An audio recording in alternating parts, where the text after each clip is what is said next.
भादुं 16 अगस्त से शुरू होने वाला पंजाबी महीना भादुं और उसकी दिलचस्प रवायत। भादुं पंजाबी और नानक शाही कैलेंडर का छठा महीना है जो सान के बाद आता है और 8वीं अंग्रेजी महीने अगस्त की 16 तारीख से सितंबर की 15 तारीख तक रहता है और इस महीने के 31 दिन शुमार किए जाते हैं।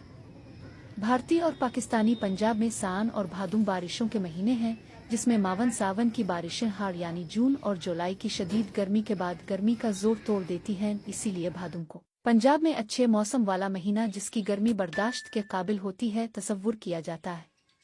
बाबा गारू नानक जो सिखों के सबसे बड़े गारू हैं अपनी किताब गारू गिरनत साहिब में लिखते हैं कि भादुं बारिश का महीना इंतहाई खूबसूरत महीना है और सान और भादुं रहमत वाले महीने हैं जिसमें बादल नीचे आतरता है और तेज बारिश बरसाता है जिससे पानी और जमीन शहद से भर जाते हैं और खालिक जमीन पर घूमता है। रवायात में है कि पंजाबी के 12 महीनों के नाम 11 भाइयों विसाख जेठ हाल सावन असुक कितक मघर पोह माघ पेगन जीत और एक बहन भादुं के नाम पर रखे गए यानी साल के सारे महीनों में भादुं 11 भाइयों की इकलौती और इंतहाई लाडली बहन है।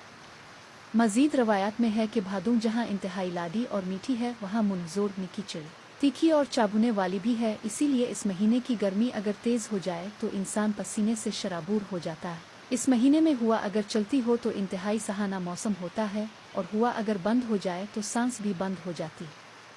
कहते हैं भादुं अगर बरसे तो जमीन पर रहने वाली मखलूक चरिंद बरनद हशरात सभी अपने घरों से बाहर निकलते हैं और इस दिलफरेब मौसम के मजे लाविकती हैं। और भादुं अगर खाशक हो जाए तो ये हर चीज को खुश्क करके रख देती है। इसलिए इस मौसम में रब कायनात से रहमत की दुआएं मांगनी चाहिए ताकि इस मौसम की सख्ती से बचा जा सके।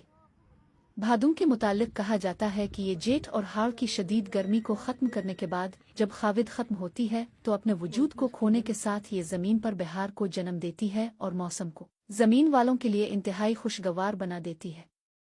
पंजाबी और नानक शाही कैलेंडर का आगाज़ 1469 में बाबा गारू नानक की पैदाइश के दिन से किया जाता है।